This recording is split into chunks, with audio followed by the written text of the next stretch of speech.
5 సంవత్సరాల నుంచి ఈ పోస్టులో నేను ఉండటం జరుగుతూ ఉంది.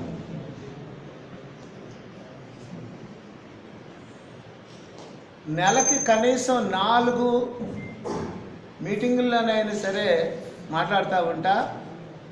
ఒక 3 జిల్లాలకైతేనేమో వెళ్ళి గ్రామాల్లో మన ప్రజలను కలుసుకోవటం ఇదంతా జరుగుతుంది.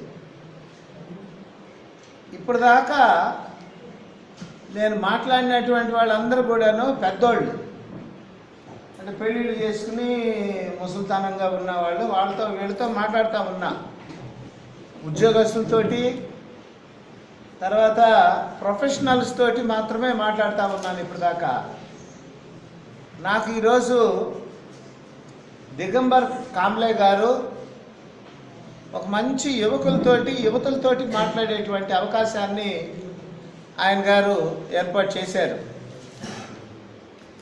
నేను డయాస్ మీద కూర్చున్నప్పుడు నాకేమనిపించిందంటే, ఇక ఆ ముసలోళ్ళని ముతకలతోటి కూర్చునే బదులు ఈ మిగిలిన సమయాన్ని యువతులతోటే కూర్చుని వాళ్ళతోటే మాట్లాడితే మనకు మంచి ప్రయోజనం ఉంటుంది అని ఈ డయాస్ మీదే నేను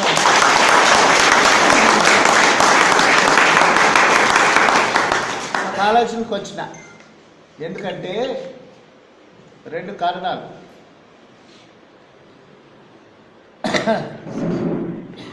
ఒక ఎదుగుతున్న చెట్టు మీద మీరు ఒక కత్తితోటి ఒక గీత పెట్టారు అనుకోండి,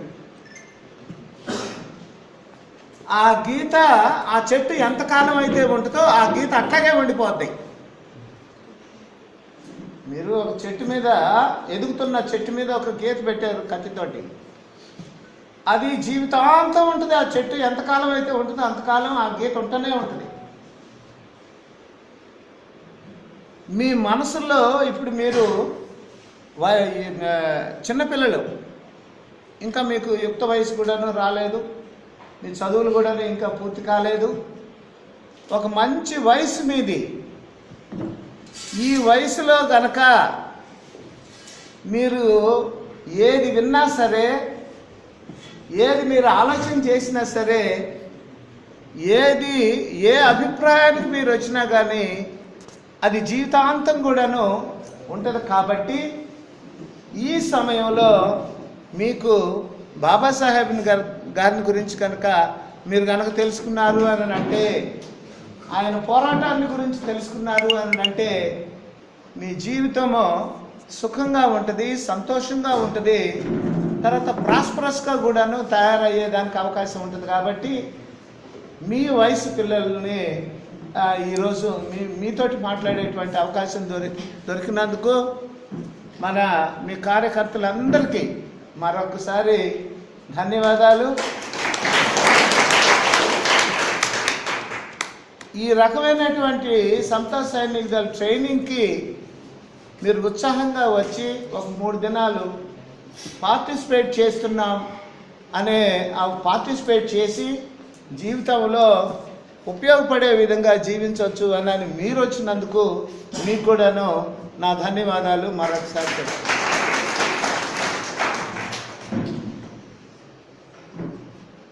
బాబాసాహెబ్ డాక్టర్ అంబేద్కర్ గారు అసలు ఎందుకు ఈ రకమైనటువంటి జీవితం జీవించాడు, ఎందుకు జీవించాల్సి వచ్చింది, జీవించటానికి ప్రేరేపించబడినటువంటి విషయం ఏమిటి అని నేను 1-2 సార్లు ఆలోచన చేసినప్పుడు నాకు కలిగినటువంటి ఆలోచన, నాకు తెలిసినటువంటి ఆలోచన ఏమిటి అని అంటే,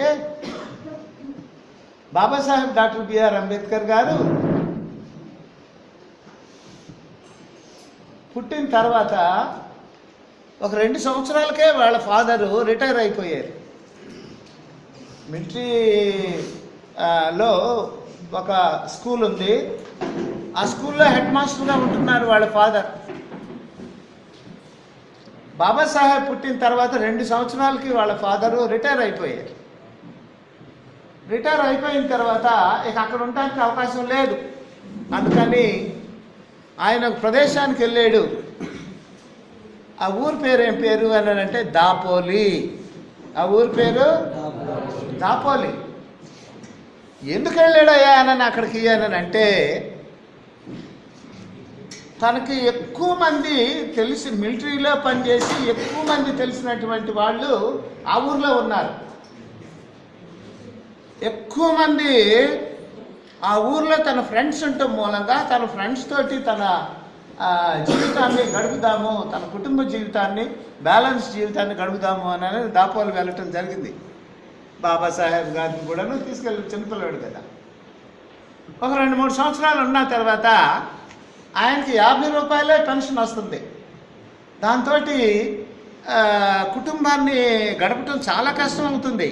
అందుకని మళ్ళా ఏం చేశాడు అని అంటే ఆయన గారు రిటైర్ అయిపోయిన తర్వాత నాకు ఏదైనా ఉద్యోగం ఇవ్వండి అని గవర్నమెంట్ని, బ్రిటిష్ గవర్నమెంట్ని అడిగితే వాళ్ళు ఒక చిన్న ఉద్యోగం ఇచ్చినారు. ఆ ఉద్యోగం చేసే ప్లేసు సతారా అనే ప్లేస్కి దగ్గర. సతారా అనేది ఒక మంచి ప్లేస్, అక్కడికి దగ్గర. అందుకని తన కుటుంబాన్ని దాపోలి నుంచి సతారాకి మార్చాడు. అక్కడికి మార్చిన తర్వాత ఇక్కడే ఎలిమెంటరీ చదువులులోకి ఎంటర్ అయిపోయాడు. ఇక సతారాకు వెళ్ళిన తర్వాత స్కూల్లోకి వెళ్ళటం జరిగింది.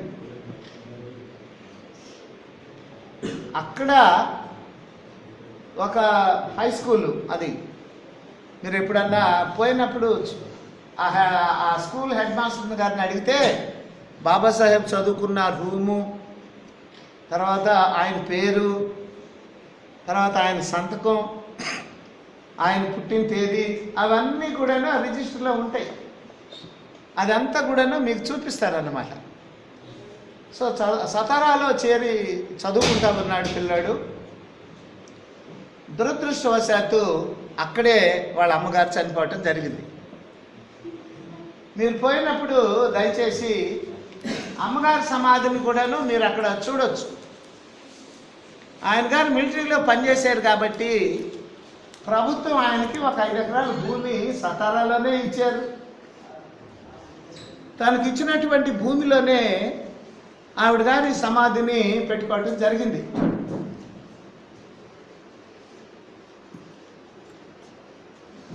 వాళ్ళు అద్దెకుంటున్నటువంటి గది నుంచి, ఇంటి నుంచి ఆ స్కూల్కి కనీసం 2.5 కిలోమీటర్లు నడిచిపోవాలి.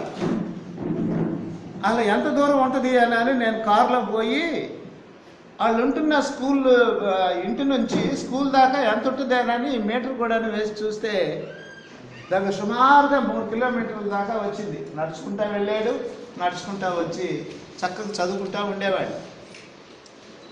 ఆ ఊర్లో అందరికీ తెలుసు అంటరాని కులంలో జన్మించినటువంటి పిల్లవాడు ఈ స్కూల్లో చదువుతున్నాడు అని అందరికీ తెలుసు.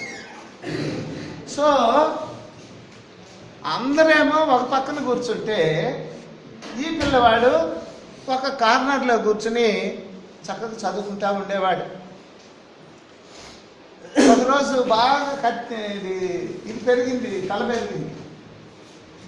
కత్తిరేయించుకుంటాను కానీ దగ్గరలో ఉన్న దగ్గరికి వెళ్తే, ఒరే పిల్లడా నీకు వేయటానికి వీల్లేదు, నీకు కనుక వేసేస్తే నా దగ్గరికి ఎవడు రాడరా, మరి నువ్వు దూడకి అప్పుడప్పుడే పుట్టినటువంటి ఒక సంవత్సరం దూడకు నువ్వు బాగా కత్తిరేస్తున్నావు కదా, మరి దూడకన్నా నేను హీనమా అని అంటే, ఓరే అది కాదురా, పశువులే ఇంపార్టెంట్ రా ఈ సొసైటీలో, షెడ్యూల్ క్యాస్ట్ వాళ్ళకన్నా అన్టచబుల్స్ కన్నా, కనుక నీకు మాత్రం నేను వేయరా అని అన్నాను.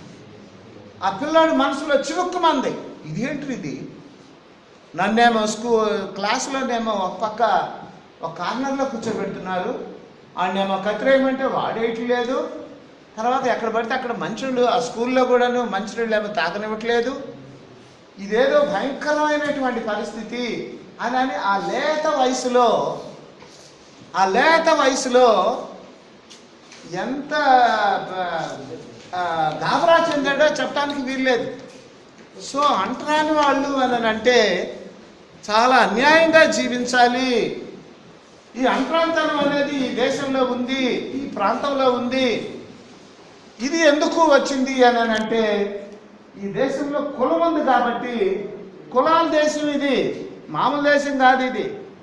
అనేక వేల కులాలు కలిగినటువంటి దేశంలో ఆ కులాల వల్ల వచ్చినటువంటి ఈ అంటరానితనం అనేది ఉన్నది. ఇది చాలా భయంకరమైనటువంటి విషయం. ఇది 100కి 20% ఈ అంటరాని వాళ్ళు కులాల వాళ్ళు ఉన్నారు. వీళ్ళు ఈ రకమైనటువంటి బాధలను అనుభవిస్తున్నారు అని ఆ చిన్నతనంలోనే మనసులోకి వెళ్ళిపోయిందండి. పాప మా నాన్న ఉద్యోగం చేసే ఊరికి పోదామని బయలుదేరితే కబురు పెట్టినా కూడాను వాళ్ళ డాడీకి ఆ మెసేజ్ అందల సమయానికి అందకపోబట్టి వీళ్ళకి బండిలో వెళ్ళాల్సి వచ్చింది. ఫాదర్ ఎవరిని పంపించలే ఆ స్టేషన్కి.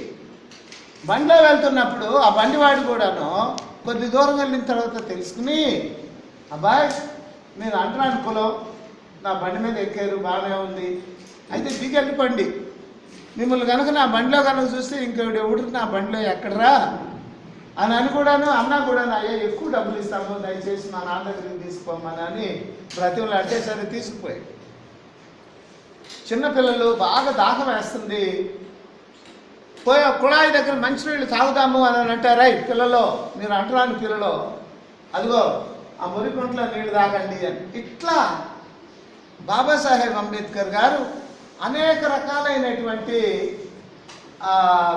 అవమానాలని చిన్నతనంలోనే పొందటం మూలంగా ఆయన మనసులో ఈ అవమానాలు ఆ సబ్ కాన్షియస్లోకి వెళ్ళిపోయినాయి. ఆ లేత వయసులో ఆ సబ్ కాన్షియస్లోకి అవమానాలన్నీ వెళ్ళిపోయింది. ఇంకొక అవమానం చెప్పి తర్వాత ఇచ్చేస్తాను.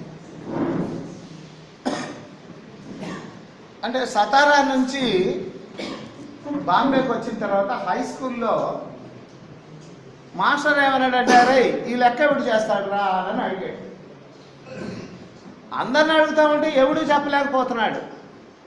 చివరికి బాబాసాహెబ్ని అడిగారండి. టీచర్కి తెలుసు వీడు తెలివిగల పిల్లోడు, వీడు చెప్పగలడు అని చివరిగా అడుగుతాడు అన్నమాట. ఇక అంబేద్కర్ గారు ఆ లెక్క బోర్డు మీద వేసేదానికి బోర్డు దగ్గరికి వెళ్తున్నాడు అండి. పిల్లలంతా చకచక లేచి ఆ బోర్డు వెనకాల ఉన్న వాళ్ళ అన్నం తెచ్చుకునే టిఫిన్లు ఉంటాయే వాటిని తీసేసుకుని వాళ్ళ సీట్లలో వచ్చి కూర్చున్నారు. ఏంట్రా ఈ పిల్లలు ఎంత ఇదిగా చేస్తున్నారు అని అంటే, ఆ బోర్డు వెనకాల మా అన్నపు టిఫిన్లు ఉన్నాయి కాబట్టి ఆ బోర్డుని కనుక అంబేద్కర్ గారు కనుక ముట్టుకున్నాడు, ఆ పిల్లడు ముట్టుకుంటే మా అన్నాలన్నీ కూడాను మరి మైలు పడిపోతాయి అని వాళ్ళు పోయి అది తెచ్చుకున్నారు. ఎంత భయంకరమైనటువంటి అవమానాలన్నీ కూడాను ఈ మెదడు నిండా ఎక్కిపోయినాయి ఆ చిన్న వయసులోనే. ఇక ఎన్ని కష్టాలైనా రాని నేను మాత్రం చదువుకోవాలి, ఎట్టి పరిస్థితుల్లో కూడాను నేను చదువులు మానేయకూడదు అని రేయింబవళ్ళు చదవటం అనేది మొదలెట్టాడు. సతారాలో వాళ్ళ తల్లిగారు చనిపోయిన తర్వాత తండ్రి గారి యొక్క ఉద్యోగం 4-5 సంవత్సరాల ఉద్యోగం అది కూడా అయిపోయిన తర్వాత పిల్లల చదువులు బాగుంటాయి అనే ఉద్దేశంతో బాంబేకి చేరుకున్నారు. ఒకే ఒక గది అద్దెలు తీసేసుకుని బాంబేలో జీవిస్తూ ఉన్నారు. అక్కడ హై స్కూల్లో చేరిన తర్వాత అక్కడ కూడాను పెద్దగా అది బ్రిటిష్ వాళ్ళు కట్టినటువంటి స్కూల్ అది. అయినప్పటికీ ఈ అవమానాలు తప్పలేదు. అయినప్పటికీ కూడా బాబాసాహెబ్ అంబేద్కర్ మనం 24 గంటల్లో ఒక 8 గంటలు నిద్రకిను మనం అమ్మబడుకోవడానికి స్నానం చేయడానికి పోయినా ఇంకెన్ని గంటలు మిగిలితే ఇంకో 16 గంటలు మిగులుతాయి. ఒక 8 గంటలు స్కూలు అది ఇది ఇదంతా అయితే మిగిలిన 8 గంటలు మొత్తం కూడాను బాబాసాహెబ్ ఇంట్లోనూ, లేకపోతే ఆ బుడ్డి కింద, లేకపోతే పగులైతేనేమో ఆ పార్కుకు పోయి కూర్చుని చక్కగా చదువుకుంటూ ఉండేవాడు. ఒక్క క్షణం కూడాను ఆయన సమయాన్ని వృధా చేయలే. ఎందుకు ఇదంటే కసి. నేను బాగా చదవాలి, బ్రహ్మాండంగా జ్ఞానం కలిగిన వ్యక్తిగా తయారు కావాలి, నా జ్ఞానాన్ని శక్తిగా మార్చేసి ఈ అంటరానితనాన్ని రూపుమాపాలి అనే ఒక కసి, ఆ కసి మూలంగా డే 24 అవర్స్ని 3 భాగాలు చేసుకుని, ఒక భాగం స్కూల్కి, ఒక భాగం నిద్ర, ఇంకా మిగిలిన వాటికి ఇంకొక భాగాన్ని చదువులో పుస్తకాలతో పాటు టెక్స్ట్ బుక్స్తో పాటు జనరల్ బుక్స్ కూడా చదువుకుంటూ బ్రహ్మాండంగా మెట్రికులేషన్ పాస్ అయిపోయాడు. జై భీమ్. ఆ లొకాలిటీలో, బాంబే ఏరియాలో మొట్టమొదటిసారిగా ఒక అంటరాని కులాం నుంచి వచ్చినటువంటి పిల్లవాడు మెట్రికులేషన్ పాస్ అయింది బాబాసాహెబ్ అంబేద్కరే.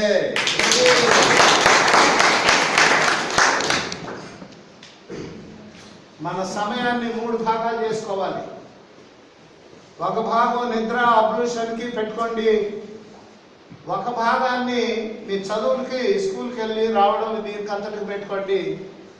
మిగిలిన 8 గంటలు చక్కగా బ్రహ్మాండంగా చదివేదానికి మీ సమయాన్ని ఉపయోగించుకోవాల్సిందిగా మనకి బాబాసాహెబ్ యొక్క ఆ జీవిత చరిత్ర నుండి తెలిసింది. మరి ఆ విధంగా మీ సమయాన్ని ఆ విధంగా చేస్తారా? మీరు ప్రామిస్ చేశారు చేస్తామని. మీరు చేస్తారా? మీరు ఈ లాంగ్వేజ్ ప్రాబ్లం అనుకుంటా. ఎంతమంది ఉన్నారు తెలుగు రాని వాళ్ళు? తెలుగు నై ఆనే వాళ్ళు కిतने लोग हैं? ఎంతమంది ఉన్నారు? చేతులు ఎత్తండి. Okay okay okay, no problem. Minority. నాకు సమయం ప్రాబ్లం లేదు. మెట్రికులేషన్ పాస్ అయ్యాడండి. ఫాస్ట్ మెట్రికులేషన్ అయితే ఆ లెవెల్ చుట్టుపక్కల ఉన్న వాళ్ళందరూ కూడాను, రే అసలు మన పిల్లలు ఎవరు కూడా మెట్రికులేషన్ పాస్ కాలేదు, ఈ అబ్బాయి ఒక్కడే పాస్ అయ్యాడు కనుక మనం సన్మానం చేద్దాము ఈ అబ్బాయికి అని సన్మానం చేయడం జరిగిందండి. ఆ సమయానికి ఆ సన్మాన సమితి ఒక 2 గొప్ప వ్యక్తులు వచ్చారు. 2 గొప్ప వ్యక్తులు వచ్చారు. ఒకళ్ళు ఎస్కే బోలే అని బాంబే లెజిస్లేచర్లో సభ్యులు, అంటే మన ఎమ్మెల్యే ఎమ్మెల్సీ లాగా బాంబేలో ఒక సభ్యుడు అనమాట ఆయన. రెండో ఆయన పండిట్ కృష్ణాజీ కెలూస్కర్. పండిట్ కృష్ణాజీ కెలూస్కర్ 2 వచ్చారు ఆ సభకి పెద్దోళ్ళు. ఎస్కే బోలే చాలా సోషల్ రిఫార్మర్, మన సామాన్య మానవుని గురించి మాట్లాడేటువంటి మహానుభావుడు, వాళ్ళని గురించి ఆలోచన చేసేటువంటి మహానుభావుడు. రెండో వ్యక్తి పండిట్ కృష్ణ కెలూస్కర్. ఆయన ఒక టీచర్, గొప్ప రచయిత. తర్వాత సిద్ధార్థ గౌతముడు లార్డ్ బుద్ధ అంటే ఎంతో గొప్ప అభిమానం ఉన్నటువంటి మనిషి. ఆ మనిషి ఏం చేశాడంటే, ఆ టీచర్ గారు ఏం చేశారంటే బాబాసాహెబ్కి బుద్ధుని జీవిత చరిత్ర అనే పుస్తకం ఇచ్చాడు. బుద్ధుని జీవిత చరిత్ర అని ఒక బుక్ ఇచ్చాడు. అది gift he gave to Baba Saheb Ambedkar a gift. That is a small book, the story of Lord Buddha. అయితే ఈ పండిట్ కృష్ణాజీ కెలూస్కర్ కి ఆల్రెడీ అంబేద్కర్ గారు తెలుసు. ఎందుకంటే సమయం వచ్చినప్పుడల్లా కూడాను ఆ పార్క్కి వెళ్ళిపోయి ఒక బెంచ్ మీద కూర్చునో కింద కూర్చునో పుస్తకాలు చదువుతూ ఉండేవాడు. ఏంట్రా ఇంత చిన్నపిల్లాడు మరి ఈ వయసులో ఇక్కడికి వచ్చి పార్కులో చదువుకుంటున్నాడు అని ఆశ్చర్యపోయి తను కూడాను పార్కులోకి వచ్చి చదువుకుంటూ ఉండేవాడు. ఆ పండిట్ కూడా తను ఏదన్నా తిరుపంటారాలు తీసుకొస్తే కొంచెం పెట్టేవాడు. తను ఏదన్నా మంచి పుస్తకాలు కనుక ఉంటే వాటిని తీసుకొచ్చి ఇస్తూ ఉండేవాడు. ఈ విధంగా వాళ్ళిద్దరికి సన్నిహితమైనటువంటి సంబంధం ఉంది. కానీ ఆ పుస్తకం మాత్రం ఇవ్వలేదు. మెట్రికులేషన్ పాస్ అయినప్పుడు మాత్రమే ఆ పుస్తకాన్ని బాబాసాహెబ్కి తన యొక్క గిఫ్ట్గా ఆ రోజు ఇవ్వటం జరిగింది. Babasaheb voracious reader. అప్పటికే జనరల్ బుక్స్ చదివేవాడు, మన క్లాస్ బుక్స్ కూడా చక్కగా చదువుకునేవాడు. ఈ ఫంక్షన్ అయిపోయిన తర్వాత బాబాసాహెబ్ అంబేద్కర్ ఆ బుద్ధుని యొక్క జీవిత చరిత్ర పుస్తకాన్ని బాగా చదివేవాడు పిల్లోడు కాబట్టి దాన్ని మొదటి పేజీ నుంచి చివరి దాకా ఒక 3-4 రోజుల్లో చదివి పడేసేటాడు. ఎన్నిసార్లు చదివాడో మనకు తెలియదు ఆ పుస్తకాన్ని. అప్పుడు తన వయసు 17-16 సంవత్సరాలు. తన వయసు ఎంత? నేను ఇప్పుడు దాకా ఎందుకు చెప్పానంటే, ఈ వయసులో మీరు ఏం చదివినా, ఏం ఆలోచన చేసినా, ఏ నిర్ణయాలు తీసుకున్నా కూడాను అవి మీ జీవిత కాలంలో ఉంటాయి, జీవితాంతం ఉంటాయి. ఆ మనిషి ఆలోచనలు జీవితాంతం ఉంటాయి. కాబట్టి మీరు ఒక మంచి ట్రైనింగ్కి వచ్చినారు కాబట్టి ఈ ట్రైనింగ్లో నేర్చుకునేవన్నీ కూడాను మీ జీవితాంతం ఉంటాయి. వాటిని మీరు అవలంబిస్తూనే మీ జీవితకాలం గడిచిపోతా ఉంటుంది. బాబాసాహెబ్ అంబేద్కర్ గారు ఆ పుస్తకాన్ని చదివాడు. బుద్ధుని గురించి చదువుకున్నాడు, సిద్ధార్థ గౌతముడి గురించి చదువుకున్నాడు. కాబట్టి ఆ పుస్తకంలో ఉండేటువంటి ఆ భావం మొత్తం కూడాను ఇక్కడ సబ్ కాన్షియస్ లోకి వెళ్ళిపోయిందండి. ఎక్కడికి వెళ్ళింది?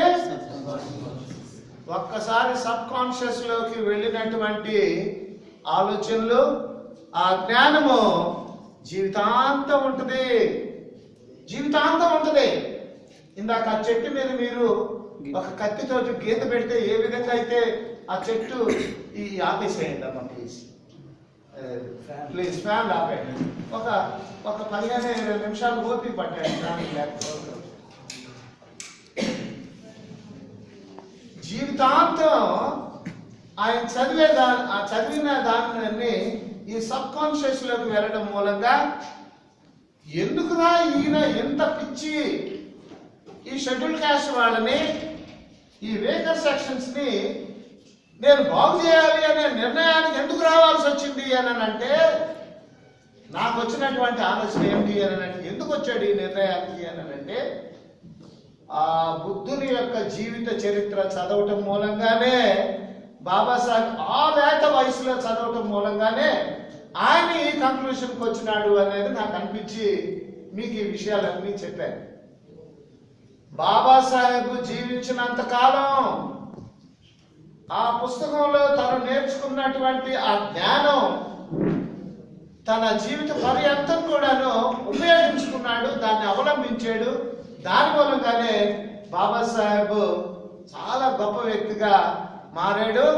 మనందరికీ కూడాను మరి జీవితాన్ని ఇచ్చినాడు, మనందరినీ లిబరేట్ చేసినాడు, మనందరికీ మార్గదాత ఆయన గారు అయిపోవటం జరిగింది. ఇప్పటిదాకా అర్థమైందా? కనుక ఈ లేత వయసులో మీరు ఈ 3 రోజుల ట్రైనింగ్ లో ఏమైతే నేర్చుకుంటారో సమత సైనిక దళ సబ్జెక్ట్స్ మీ జీవితకాలం అంతా ఉంటాయి. అవి మిమ్మల్ని నడిపిస్తాయి అనే నమ్మకంతో మీరు చక్కగా మరి దీన్ని ఈ ట్రైనింగ్ని మీరు చక్కగా తీసుకుంటారు అని నేను కోరుతూ ఉన్నా. జై భీమ్. ఇంటర్మీడియట్ చదివాడు, గ్రాడ్యుయేషన్ పూర్తి అయిపోయింది.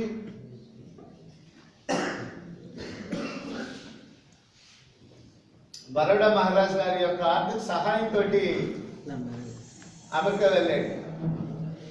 కొలంబియా యూనివర్సిటీలో చివరి ఒక 3.5 సంవత్సరం అక్కడ చదువుకున్నాడు. ఒక 6 నెలల పాటు లండన్ వచ్చినాడు. అక్కడ కూడా కొద్దిగా చదువుకున్నాడు. ఆ స్కాలర్షిప్ టైం అయిపోయింది, మళ్ళా భారతదేశానికి 1917వ సంవత్సరంలో ఆయన గారు రావడం జరిగిందండి. 1917 స్కాలర్షిప్ తీసుకున్నందువల్ల అగ్రిమెంట్ ఏంటంటే ఒక 10 సంవత్సరాల పాటు బరోడా మహారాజ్ గారి ఆస్థానంలో ఉద్యోగం చేయాలి. అది కండిషన్. సరే పాపం నవంబర్ నెల, డిసెంబర్లో ఉన్నాం కదా, మొన్న నవంబర్ నెలలో ఆయన గారు బరోడా ఆస్థానంలో ఉద్యోగం చేయడానికి వెళ్ళాడు. పెద్ద ఆఫీసర్ పోస్ట్ ఇచ్చేసాడు రాజుగారు. చాలా చాలా ఇష్టం రాజుగారికి. ఒక అజ్ఞాని కులంలో పుట్టినటువంటి పిల్లోడు బ్రహ్మాండంగా 4 సంవత్సరాలు అమెరికాలో, ఇంగ్లాండ్లో చదివి వచ్చేసాడు. ఎన్నో డిగ్రీలు సంపాదించుకుని ఇక్కడికి రావడం జరిగింది. ఆయన వల్ల నా ఆస్థానానికి మంచి పేరు వచ్చింది అని బ్రహ్మాండమైనటువంటి ఉద్యోగం ఇచ్చేసాడు. అట్లాగే మరి అక్కడ ప్లాట్ఫామ్ ఉంటుంది, బ్రహ్మాండమైన చైర్ ఉంటుంది. మీరు ఆఫీసర్స్ రూముల్లోకి వెళ్ళుంటారు కదా, ఎంత డెకరేట్ అయి ఉంటాయి. ఆ విధంగా కూడాను ఆయన గారు ఆఫీస్ ఉందండి. అక్కడ ఉద్యోగం చేసే ప్రతి వ్యక్తి కూడాను బ్రాహ్మణుడే. వేరే కులస్తుడు ఎవరు లేడు అక్కడ, మొత్తం బ్రాహ్మణ్సే ఉన్నారు. సాహు మహారాజ్ గారు తన బిల్డింగ్ నే స్కూల్గా మార్చాడు సతారాలో. బాబాసాహెబ్ చదువుకున్నది ఆ స్కూలే. సాహు మహారాజ్ గారు అప్పుడప్పుడు సతారాకు వచ్చినప్పుడు ఆ బిల్డింగ్ లో నివసించేటువంటి వ్యక్తి ఆ బిల్డింగ్ ని స్కూల్గా మార్చేసాడు. అదేవిధంగా బరోడా మహారాజు గారి ఆస్థానంలో బ్రహ్మాండంగా ఉద్యోగం వచ్చినప్పటికి కూడాను అక్కడ పనిచేసేది అందరూ కూడాను బ్రాహ్మిన్సే. ఆడ బంట్రోతు కూడా అసలు చదువు లేదు, సంఖ్య లేదు అన్ని కొడుకుకి. ఆడు మంచినీళ్ళు ఎవడండి బాబాసాహెబ్కి? అదేదో ఒక దేవుళ్ళైనా పెట్టుకుని వచ్చేసి అక్కడ పెట్టేవాడు ముట్టుకోకుండా. ఆ క్లర్క్ ఆ ఫైల్స్ ని సరిగా టేబుల్ మీద పెట్టేవాడు కాదండి, ఇసిరేసేసేవాడు.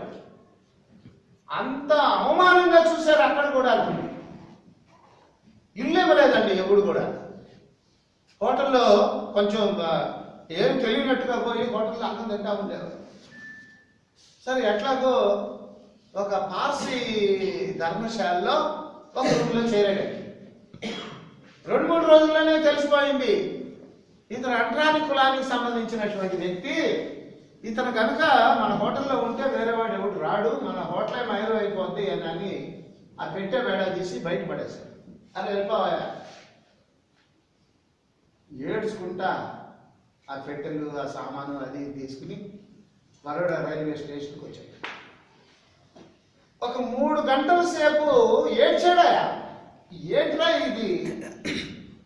ప్రపంచంలోనే నేను చదివినంత చదువులు ఎప్పుడు కూడాను చదవలేదు.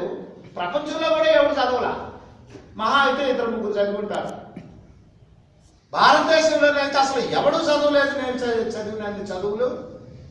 ఇంత గొప్పగా చదివినటువంటి నాకు ఒక చదువు సంఖ్య లేనటువంటి ఒక బంట్రోత్ చేతిలో నేను అవమానించబడ్డాను, ఒక క్లర్క్ చేతిలో నేను అవమానించబడ్డాను అని విపరీతంగా ఏడ్చేశాను.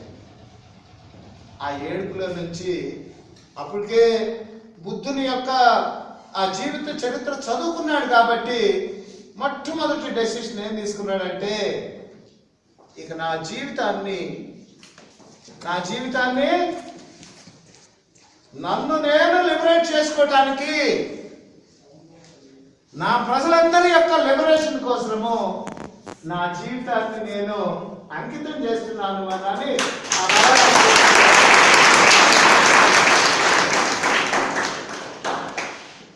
ఆయన ఆ రోజు ఆ డెసిషన్ తీసుకున్నాడు కాబట్టి ఈరోజు మనం ఎంత మంచిగా ఉండగలుగుతాం.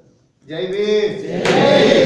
ఆ రోజు ఆయన ఆ డెసిషన్ తీసుకున్నాడు కాబట్టి ఈరోజు మనం ఇంత మంచిగా కుర్చీల్లో కూర్చుని మంచి డ్రెస్ వేసేసుకుని జ్ఞానం వైపు మనం పరిగెత్తుతూ ఉన్నాము. కారణం ఏంటంటే ఆ రోజు ఆయన తీసుకున్న డెసిషన్. జై భీమ్.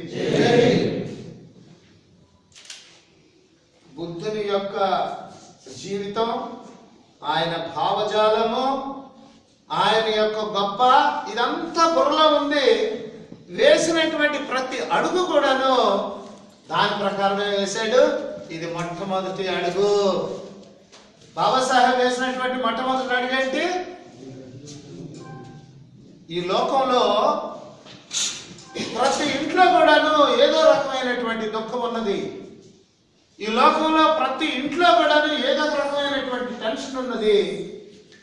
కనుక ప్రజల్ని ఈ బాధల నుండి విముక్తి చేసే దానికోసము నా భార్యని, నా పిల్లవాడిని, నా తల్లిదండ్రుల్ని వీళ్ళందరినీ వదిలేసేసి జ్ఞానాన్ని సంపాదించి ఆ జ్ఞానంతో వచ్చేటువంటి శక్తితోటి నేను ఈ దుఃఖాన్ని ఈ ప్రపంచంలో లేకుండా చేయాలి అనే నిర్ణయంతో లార్డ్ బుద్ధ ఏ విధంగా అయితే అడవులకు వెళ్ళిపోయి జ్ఞానాన్ని సంపాదించి ఈ లోకానికే ఒక గొప్ప టీచర్ అయ్యాడో, బాబాసాహెబ్ అంబేద్కర్ ఆయన అడుగు జాడల్లో ఆ రైల్వే స్టేషన్లో ఆ డెసిషన్ తీసుకోవటం మూలంగా నా జీవితాన్ని, నా చదువుని, నా జ్ఞానాన్ని, నా శక్తిని నా ప్రజలకి నాకు ఉపయోగించుకుంటాను అని డెసిషన్ తీసేసుకుని ఇక తన జీవితాన్ని ప్రారంభించాడు. తన జీవితం ఆ బాటలో బయలుదేరాడు. సదేవి మీరు ఏ స్టెప్ తీసుకున్నా సరే లార్డ్ బుద్ధ ఏ విధంగా అయితే తన జీవితాన్ని నడుపుకున్నాడో, ఏ ధ్యేయంతో అయితే లార్డ్ బుద్ధ తన జీవితాన్ని గడిపినాడో, బాబాసాహెబ్ అంబేద్కర్ గారు కూడాను అదే రకమైనటువంటి ఆ జీవితాన్ని జీవించాలి అనే నడక బయలుదేరుతా ఉన్నాడు. ప్రతిదీ కూడాను చేసుకుంటూ వచ్చేసి. రెండోది, ఉద్యోగం చేయకూడదు అని అనుకున్నాడు. ఇక నా ప్రజల కోసం నేను జీవించాలి, నా స్వశక్తి మీద నేను జీవించాలి అని అంటే దానికి సంబంధించినటువంటి చదవాలి. కాబట్టి ఒక 3 సంవత్సరాల పాటు చిన్న ఉద్యోగం, పెద్ద ఉద్యోగం, చిన్న అన్ని చేసుకుంటూ 450 రూపాయలు జీతం వచ్చేది. ఆయన 450 రూపాయల జీతం వచ్చేది ఆ రోజుల్లో. బాబాసాహెబ్ భార్యతో చెప్పాడు, అమ్మా దీనిలో సగమే ఖర్చు పెట్టు, సగం మాత్రం ఉంచు. నేను ఇంకా కొన్ని చదువులు ఇంగ్లాండ్లో, జర్మనీలో చదివేది ఉన్నది.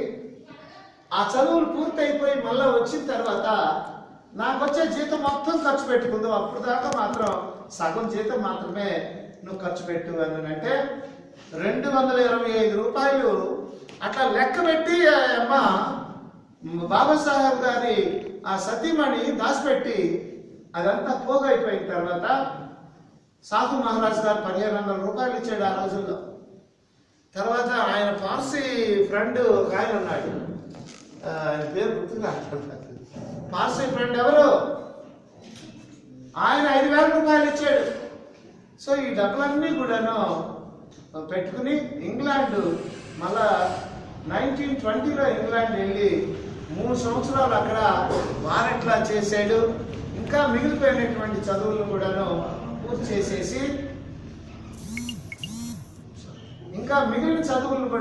చేసేసి భారతదేశానికి మరి 1923లో రావడం జరిగింది.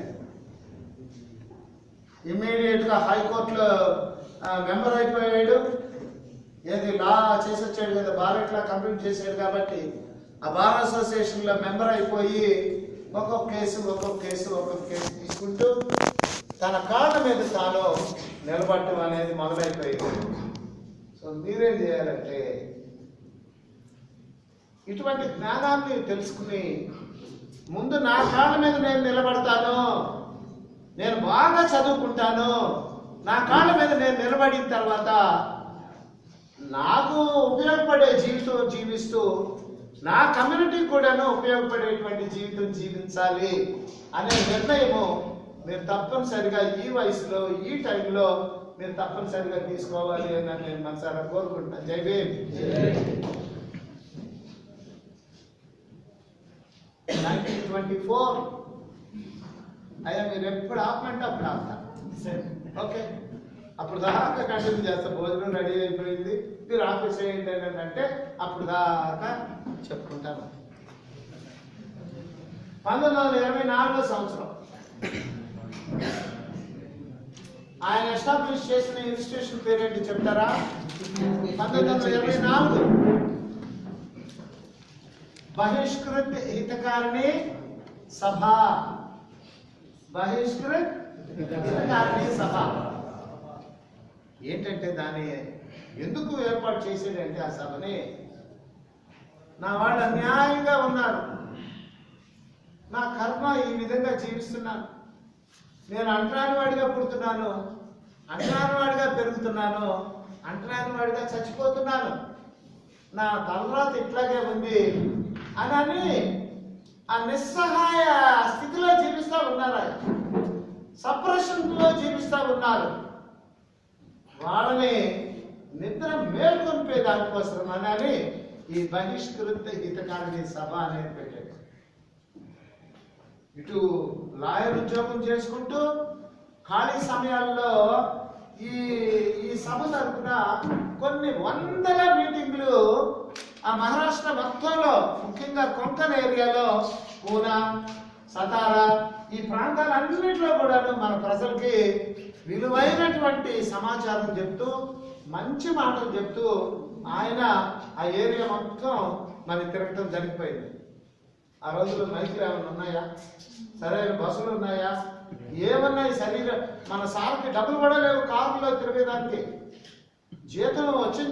వచ్చిన డబ్బులతోటి ఇంట్లో ఇవ్వాలి, తర్వాత కాస్త కూస్త డబ్బులు తీసుకుని ఆయన ఈ మీటింగ్కి వెళ్ళి, అయ్యా మీరు ఇప్పుడు దాకా ఒక రకమైనటువంటి జీవితం జీవించారు, ఇక మీరు ఆ జీవితాన్ని జీవించడానికి వీలు లేదు, ఒక కొత్త రకమైనటువంటి జీవితాన్ని మీరు జీవించాలి అని ఈ హితకారిణి సభ తరఫున మరి ఎన్నో వందల ప్రసంగాలు ఆయన చేశారు.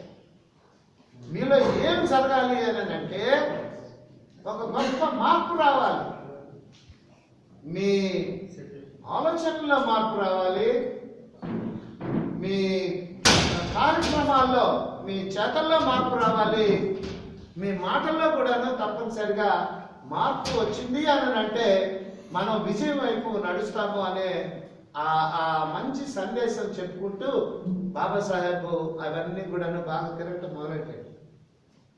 హాస్టల్స్ ఏర్పాటు చేశాడు. పిల్లలందరినీ చదివించండి అయ్యా. పేరెంట్స్కి ఏం చెప్పాడో తెలుసా?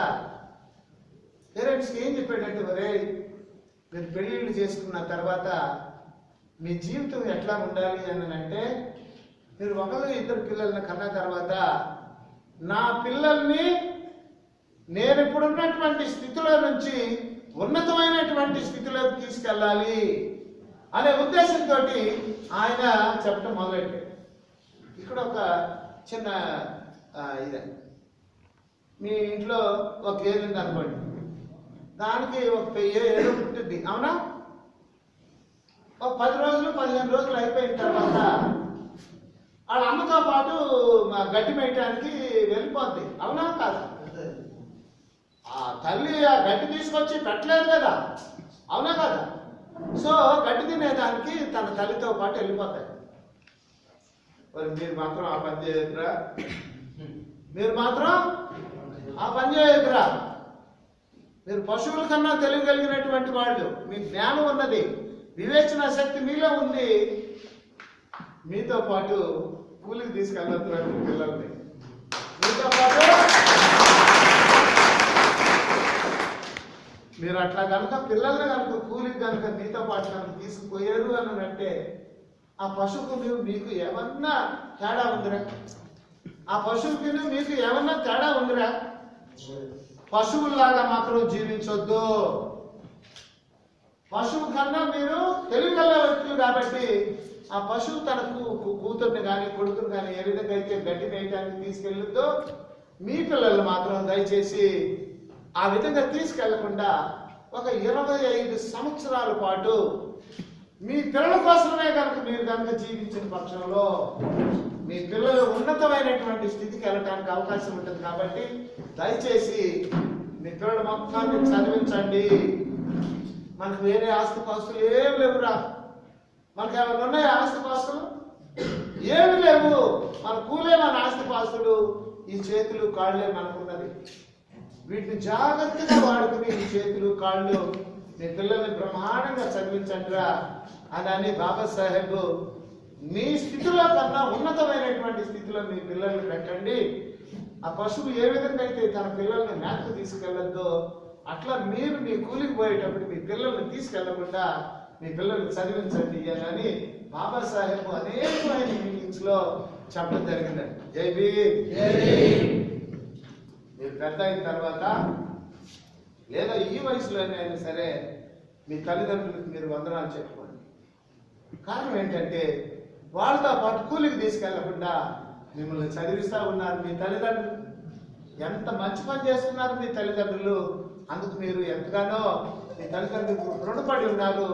కనుక మీరు తల్లిదండ్రులకి ఎప్పుడు కూడాను విధేయులుగా జీవిస్తూ ఉండండి. బాబాసాహెబ్ ఇచ్చినటువంటి జై భీమ్. మూక్ నాయక్ అని ఒక పత్రికను కూడా స్టార్ట్ చేస్తుంది. మూక్ నాయక్ అంటే ఏంటి? మూగవాళ్ళకు నాయకుడు. నా ప్రజలు నేను అంటరాని వాడిగా పుడుతున్నాను, పెరుగుతున్నాను, చచ్చిపోతున్నాను అనే నా కర్మ ఇది అని డిప్రెషన్లో మోగవాళ్ళకు లాగా జీవిస్తున్నారు. కనుక ఆ మోగవాళ్ళకు మాటలు తెప్పించాలి, ఆ మోగవాళ్ళకి మంచి ప్రవర్తన ఇవ్వాలి, ఆ మోగవాళ్ళని కార్యోన్ముఖులు చేయాలి అనే ఉద్దేశంతో ఆ పత్రిక పెట్టాడు. ఆ పత్రికలో రాసేటువంటి ఆ ఆర్టికల్స్ బ్రిటిష్ ప్రభుత్వం చూస్తూ ఉండేది. పోలీసు వాళ్ళేమో ఇంటెలిజెన్స్ వాళ్ళు ఈయన వెళ్ళే ప్రతి చోటకి అక్కడికి వెళ్ళిపోయి రెడీ న్యూస్ రెడీ ఫ్రూట్స్ వచ్చింది టైం ఉంది కదా. Okay okay. సో ఆ విధంగా ఆ మూక్ నాయక్ పద్ధతి ద్వారా అనేకమైనటువంటి మీటింగ్లు పెడతా ఉంటే ఆ ఇంటెలిజెన్స్ డిపార్ట్మెంట్ వాళ్ళు ఏం చేసేవాళ్ళు అంటే ఎంతో గొప్ప ప్రసంగాలు చేస్తున్నాడు సార్, ఎంతో గొప్ప ప్రసంగాలు చేస్తున్నాడు, జై భీమ్, ఎంతో గొప్ప ప్రసంగాలు చేస్తున్నాడు, ఎంతో జ్ఞానంగా ఆర్టికల్స్ రాస్తున్నాడు అని గవర్నర్కి తెలిసిపోయింది. గవర్నర్కి తెలిసిపోయింది. గవర్నర్ గారు ఏం చేశారంటే మన బాబాసాహెబ్ని ఆ బాంబే లెజిస్లేటివ్ కౌన్సిల్లో మెంబర్గా అంటే ఎమ్మెల్సీగా చేర్చుకున్నాడు. జై భీమ్. సో తన జ్ఞానం ఏం చేసింది, ఆయన్ని ఎలివేట్ చేసేసింది.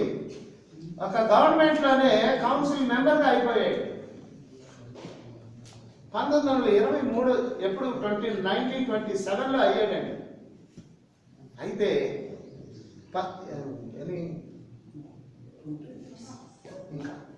ఓకే 1923 సంవత్సరంలో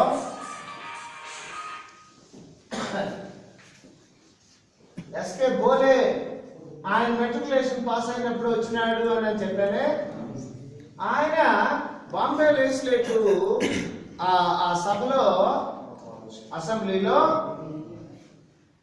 ఆయన చాలా గొప్ప వ్యక్తి. అబ్బా ఈ దేశంలో ఒక 100 కుటుంబాలు ఉన్నాయనుకుందాము, 10 కుటుంబాలేమో అడవుల్లో బ్రతుకుతున్నాయి, మిగిలిన 90 కుటుంబాలేమో ప్లెయిన్ ఏరియాలో బ్రతుకుతున్నాయి. ఈ 90 కుటుంబాల్లో 20 కుటుంబాల వాళ్ళు అంటరాని వాళ్ళుగా జీవిస్తున్నారు. ప్రతి ఊర్లో ఉన్న చెరువులో నీళ్లు 70 కుటుంబాలు మాత్రమే తాగుతున్నాయి, 20 కుటుంబాలు ఈ అంటరాని వాళ్ళు ఆ చెరువులో నీళ్లు తాగట్లేదు, బావుల్లో నీళ్లు తాగట్లేదు. ఆ ఊరికి దగ్గరలో ఉన్న ఆ వాగుల్లో నీళ్లు అవి ఇవి తాగుతూ ఉన్నారు. కనుక ప్రభుత్వం డబ్బుతోటి ఎక్కడెక్కడైతే చెరువులు కడతారో, ప్రభుత్వ డబ్బులతోటి ఎవరెవరైతే బావులు తవ్వుతారో 90 మంది కూడా ఆ బావిలో నీళ్లు తాగే అర్హత ఉన్నది. ఈ 70 మంది ఆల్రెడీ తాగుతున్నారు, ఈ 20 మంది కూడాను ఆ చెరువులో నీళ్లు తాగాలి, బావుల్లో నీళ్లు తాగాలి అని ఒక రిజల్యూషన్ పాస్ చేసేసారు 1923లో. ఆ రిజల్యూషన్స్ ఎంతవరకు అమలు అవుతున్నాయి అని చూద్దాము అని ఇక తన సహచరులతో మహద్ అనే ఊర్లో ఒక మీటింగ్ పెట్టారు. మహద్ అనే ఊర్లో పెద్ద సభ పెట్టారు. ఏం జరుగుతున్నాయో చూద్దాం పదండి.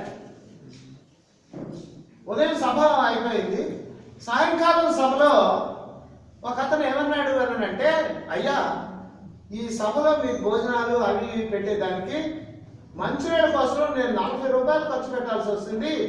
ఈ ఊరోళ్ళు ఆ చెరువులో వీళ్ళు నన్ను తీసుకొని లేదు, వాడుకోవటానికి ఒప్పుకోలేదు అని చెప్పాడు బాబాసాహెబ్. అట్లాగైతే ఈ చెరువులో నీళ్ళు మనం తాగుదాము. ఒరే, మనం ఆ బాగుల్లో నీళ్ళు అవి ఇవి తెచ్చుకోవచ్చు, కానీ మనం ఎందుకు తాగాలి అని అంటే, ఆ 70 కుటుంబాలతో పాటు మనం కూడా మనుషులమే. వాళ్ళ పిల్లలు ఏమన్నా మన వాళ్ళ పిల్లడికి ఇవ్వనండి, ఎందుకంటే అన్ని అవయవాలు మన దగ్గర ఉన్నాయి. వాళ్ళకేమో అవయవాలు ఉన్నాయో మాకు కూడాను అవే అవయవాలు ఉన్నాయి. వాడికి మాకు అసలు ఏమి తేడా లేదు, మేము కూడా మనుషులమే, మేము కూడాను మీతో పాటు సమానంగా మనుషులమే అనేది చాటి చెప్పే దానికోసము ఈ పోరాటం.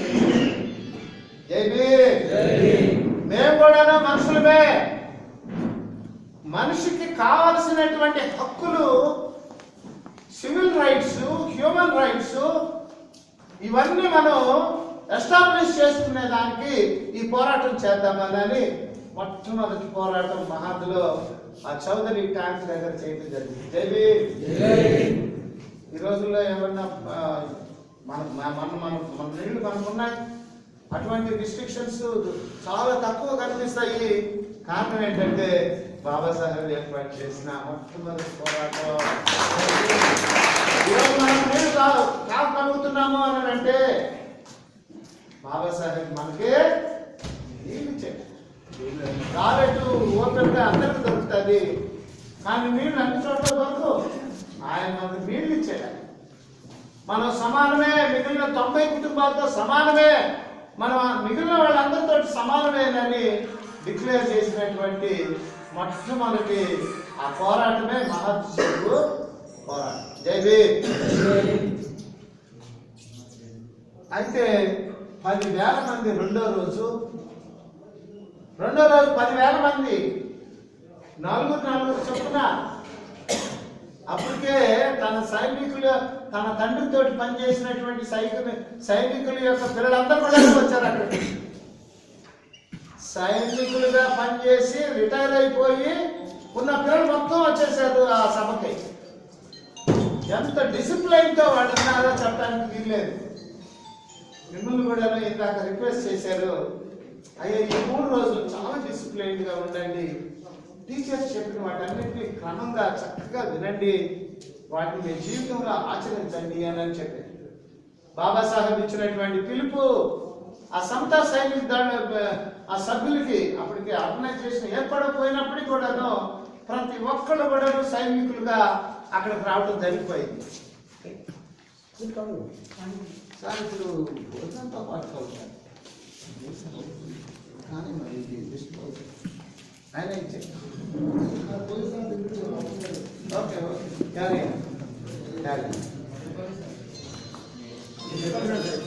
రైట్.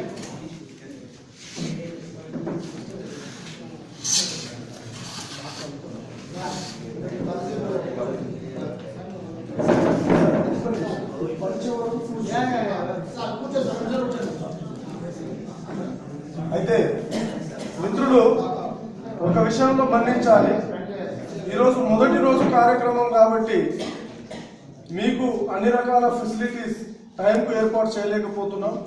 అందుకు